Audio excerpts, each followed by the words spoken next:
Pengertian triaxial test. Pengujian triaksial. Salah satu cara menentukan parameter kekuatan geser tanah atau kohesi C dan sudut geser dalam adalah uji triaksial. Pada pengujian triaksial, contoh tanah dibebani pada ketiga sumbunya dengan beban tekanan sigma 1, sigma 2, dan sigma 3. Pengujian bertujuan untuk mensimulasikan kondisi yang sebenarnya di lapangan, yaitu bahwa suatu elemen tanah menerima beban tekan dari atas atau secara vertikal yang terdiri dari beban tanah di atasnya, atau overburden pressure, dan beban lainnya, sigma 1, serta tekanan tanah dari arah radial yang mengekang atau menghimpit elemen tanah tersebut, sigma 2 dan sigma 3, tekanan yang diterima elemen tanah akibat kekangan dari tanah di sekelilingnya pada umumnya merupakan tekanan radial yang mempunyai besaran sama pada semua arahnya. Sehingga sigma 2 sama dengan sigma 3. Namun demikian, tidak tertutup kemungkinan bahwa suatu elemen tanah akan menerima beban kekangan yang tidak sama besarnya, seperti sigma 2 tidak sama dengan sigma 3. Misalnya, tekanan radial pada elemen tanah di daerah dinding galian. Berbeda dari pengujian unconfined, pengujian triaksial memerlukan tekanan radial untuk mengekang contoh tanah. Besarnya tekanan radial sering disebut sebagai sigma 3 atau sigma min pada lingkaran Watt.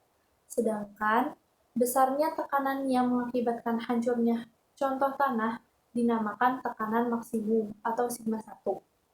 Hal yang harus diperhatikan dalam pengujian triaksial adalah menjaga agar struktur butiran contoh tanah tidak berubah selama proses persiapan pengujian, sehingga contoh tanah mencerminkan kondisi sebenarnya di lapangan. Prinsip kerja. Uji Consolidated Undrained atau yang lebih dikenal pula sebagai quick test merupakan uji yang lazim digunakan untuk mencari properti short term kuat geser tanah. Misalnya pada saat kita ingin membangun tanggul atau timbunan secara cepat di atas tanah lempung. Pada kasus ini, maka konsolidasi belum sempat terjadi di atas tanah lempung. Maka dalam hal itu, stabilitas tanah harus pertama-tama dianalisis untuk kondisi short term-nya.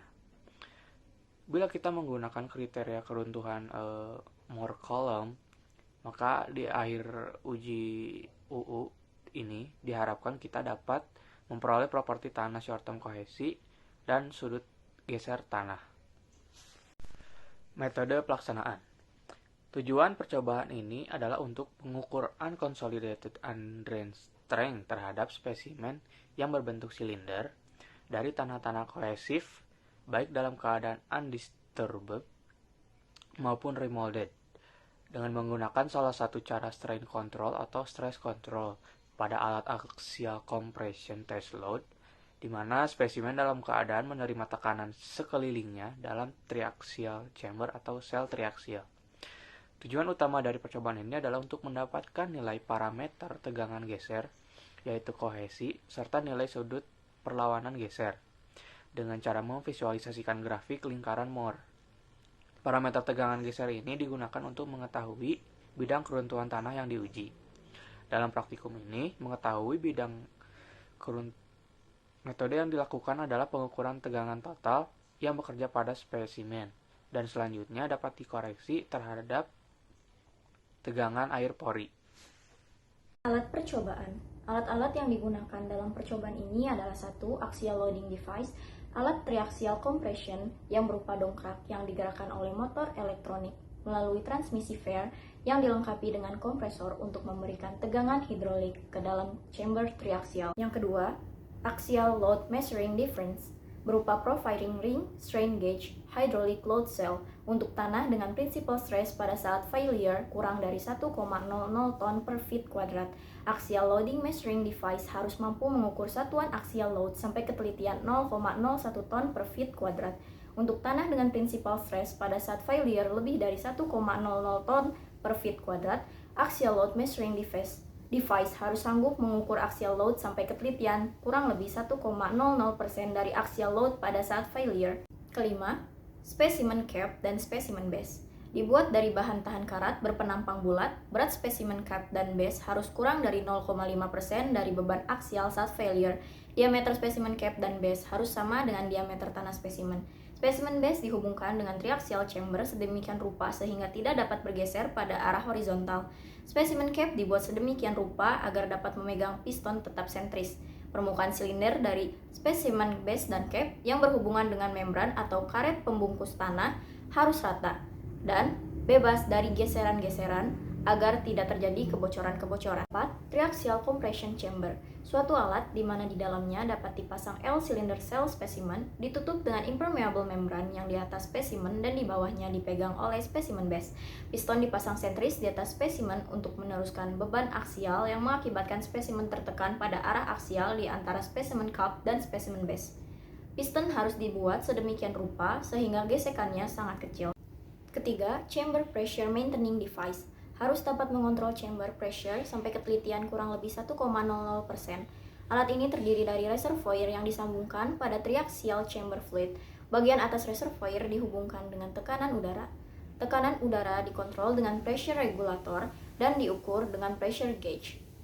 Tetapi, alat lain yang berupa hydraulic system yang ditekan pada piston dapat pula digunakan untuk mengontrol tekanan chamber. Kedelapan, sample ejector harus dapat mengeluarkan inti tanah dari tabung sampel pada arah yang sama seperti waktu sampel tersebut dimasukkan ke dalam tabung dan tidak merusak sampel. 6. Deformation indicator. Deformation indicator adalah dial indikator dengan ketelitian 0,001 inch atau 0,02 mm dan mempunyai kapasitas pengukuran paling sedikit 20% panjang spesimen.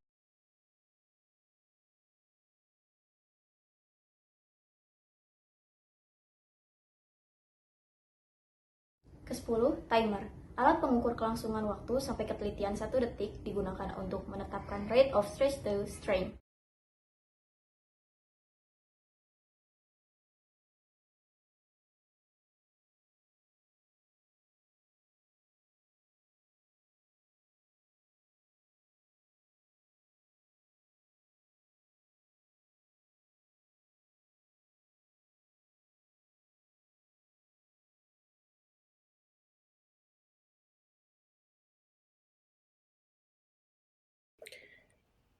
Uji triaksial adalah metode uji geser yang sangat baik dan akurat untuk menentukan parameter geser tanah. Dalam uji ini, sampel tanah berbentuk prisma ditutup dengan membran karet tipis dan diletakkan dalam bejana silinder. Cairan tekanan hidrostatis seperti air atau larutan gliserin dimasukkan ke dalam bejana untuk memberikan tekanan pada sampel tanah.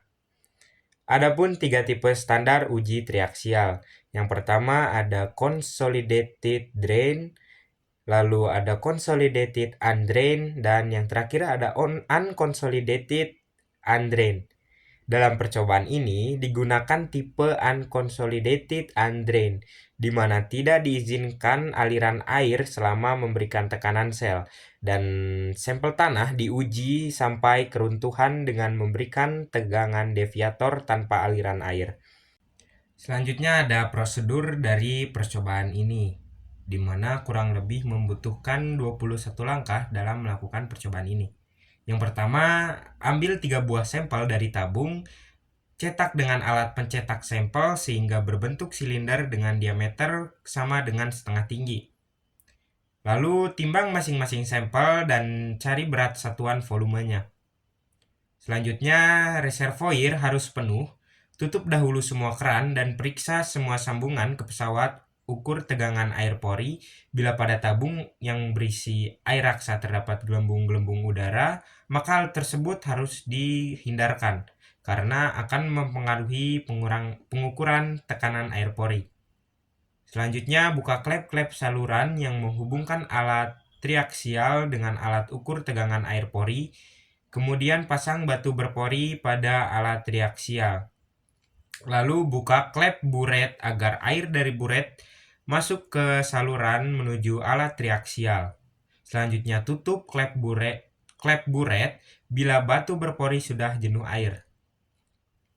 Lalu pasang kertas saring di atas batu berpori tersebut dan masukkan membran karet ke dalam sketcher.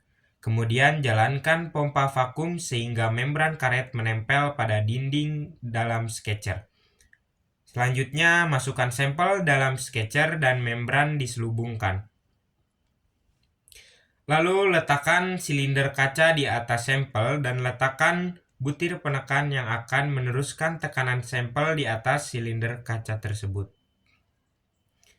Kemudian pasang chamber dan kencangkan ketiga baut, lalu buka klep pada bagian atas chamber. Selanjutnya, isi chamber dengan air hingga penuh sampai tegangannya sama dengan 0, kemudian tutup klepnya. Selanjutnya, biarkan tanah berkonsolidasi terlebih dahulu, lalu dial gauge dan null indicator dinolkan dengan menyetel skru kontrol sehingga tinggi air aksa pada buret tetap. Lalu tutup keran pengukur tekanan air pori. Selanjutnya jalankan pesawat triaksial dengan menjalankan motor mesin sehingga sampel mendapatkan tegangan vertikal dengan kecepatan penurunan sampai 2%. Selanjutnya lakukan pembacaan dial gauge dan tegangan air pori tiap menit dan air raksa diatur agar tetap pada posisinya sampai terjadi keruntuhan, yaitu dial gauge menunjukkan angka yang tetap. Lalu matikan mesin, kemudian null indicator dinolkan. Selanjutnya buka keran reservoir air dengan membuka klep bagian atas chamber dan air akan keluar dari chamber. Selanjutnya buka chamber, kemudian keluarkan sampel tanah dan keluarkan batu pori. Dan yang terakhir, lakukan percobaan pada ketiga sampel dan masing-masing sampel diberi S3 yang sudah ditentukan. Selanjutnya ada konsolidasi Andreï. Berikut adalah gambar konsolidasi Andreï. Uji traksial konsolidasi Andreï atau yang kadangkala disebut R-test merupakan uji yang seringkali digunakan sebagai pengganti uji CD untuk mencari properti long term tanah. Namun, juga dapat diaplikasikan untuk kondisi-kondisi di mana tanah yang telah terkonsolidasi oleh tegangan isotrop dan deviatorik tertentu mengalami perubahan tegangan deviatorik secara mendadak. Berikut adalah contoh kasusnya. Gambar di atas adalah gambar sebuah bendungan yang memiliki muka air tanah relatif konstan dalam rentang waktu yang lama. Sedemikian sehingga inti bendungan telah mencapai kondisi long term. Bila terjadi penurunan muka air tanah secara cepat, misalnya lebih dari 1 meter per hari, atau seringkali dikenal dengan rapid drawdown, ditandai dengan angka 2 pada gambar, maka kondisi batas di bendungan menjadi berubah, yaitu perubahan tegangan hidrostatik pada permukaan bendungan dan pada dasar bendungan. Akibatnya, tanah yang telah terkonsolidasi ini mengalami perubahan tegangan deviatorik. Sehingga kesimpulan uji ini dapat digunakan untuk dua hal. Yang pertama, bila yang akan dihitung adalah stabilitas bendungan tanah untuk kondisi long term, maka properti tanah kohesi dan sudut geser tanah yang digunakan C aksen dan P aksen dari lempung clay yang dapat dicari menggunakan uji CU. Kedua, bila yang dicari adalah properti tanah yang telah terkonsolidasi dan mengalami perubahan tegangan deviatorik secara mendadak, maka properti tanahnya CCU dan VCU juga dapat dicari menggunakan uji ini.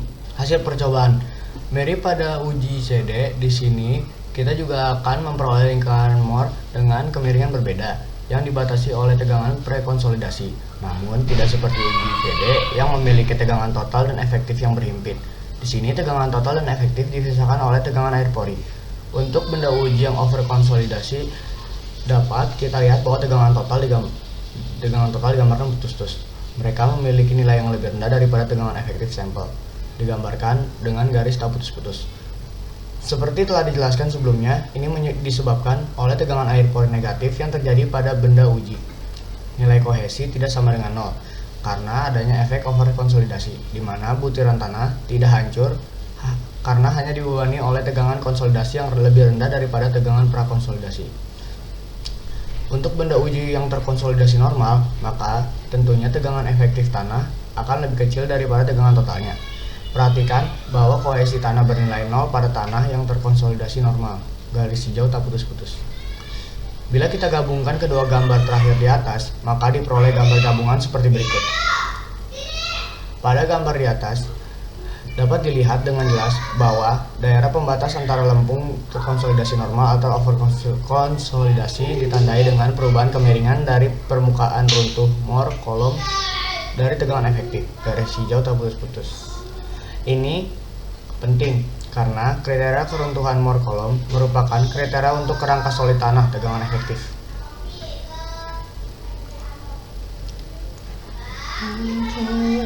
Serta valve 6 untuk perubahan pore pressure water. F. Stopwatch mulai berjalan, maka tahapan pembacaan saat T menit, air raksa dalam null indikator ditempatkan pada garis batas. Baca perubahan di buret dan pore pressure. G. Pembacaan konsolidasi dihentikan bila perubahan change terhadap waktu relatif datar atau minimum setelah 24 jam pengujian. H. Buat grafik hubungan volume change terhadap waktu untuk memperoleh yang selanjutnya diperoleh T100. TF sama dengan faktor untuk menghitung waktu saat runtuh. Bisa dilihat di tabel 15.4 dikali T100, sehingga diperoleh strain rate untuk penggeseran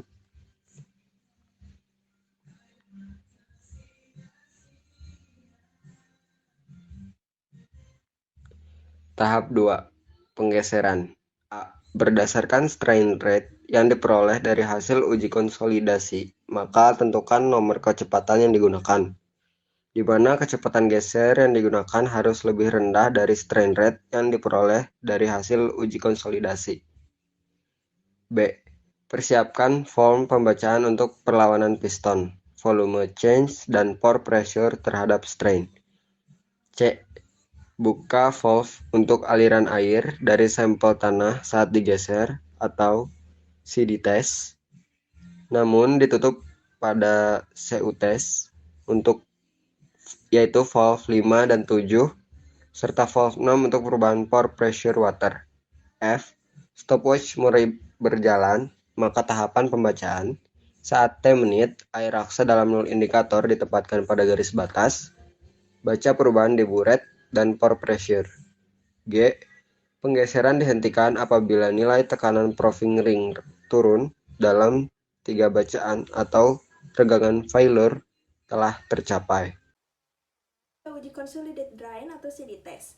Prinsip kerjanya, uji konsolidasi drain atau CD atau kadang dikenal dengan slow test merupakan uji mekanika tanah yang digunakan untuk mengevaluasi properti tanah long term.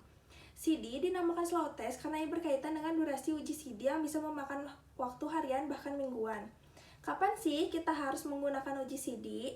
Tentu saja saat kita ingin mengevaluasi suatu problem geoteknik pada kondisi long termnya. Pertama-tama, tentunya kita harus sepakat dengan apa yang dimaksud kondisi long term ini. Kondisi long term tanah didefinisikan sebagai saat di mana tegangan air pori di dalam tanah sudah nol atau sudah tidak ada disipasi tegangan air pori, baik akibat proses konsolidasi maupun pembebanan geser atau deviatorik. Contohnya, saat kita ingin mengevaluasi stabilitas bendungan tanah, bisa dilihat pada garis putus-putus berwarna hitam dengan ketinggian air muka air yang relatif konstan seperti gambar di atas ini. Bila yang akan dihitung adalah stabilitas bendungan tanah untuk kondisi long term, maka properti tanah kohesi dari sudut tanah yang akan digunakan CD dan VD dari lempung clay dapat dicari menggunakan uji CD dengan huruf D adalah kependekan dari dry. Percobaan uji ini, karena untuk satu benda uji yang sama kita dapat mengalami overkonsolidasi atau terkonsolidasi normal, maka tentu saja kita akan mendapatkan dua buka permukaan runtuh Mohr kolom dengan kemiringan berbeda. Untuk tanah overkonsolidasi, hasil lingkaran Mohrnya adalah ada di gambar yang ini. Dari penjelasan pada bagian sebelumnya, di sini dapat kita dilihat bahwa nilai kohesi CD tidak nol karena adanya interlocking pada benda uji. Sedangkan tanah yang terkonsolidasi normal hasil lingkaran Mohrnya adalah gambar yang di sini. Bila digabungkan maka diperoleh diagram Mohr seperti yang di bawah ini, lingkaran Mohr atau over normally konsolidasi soil.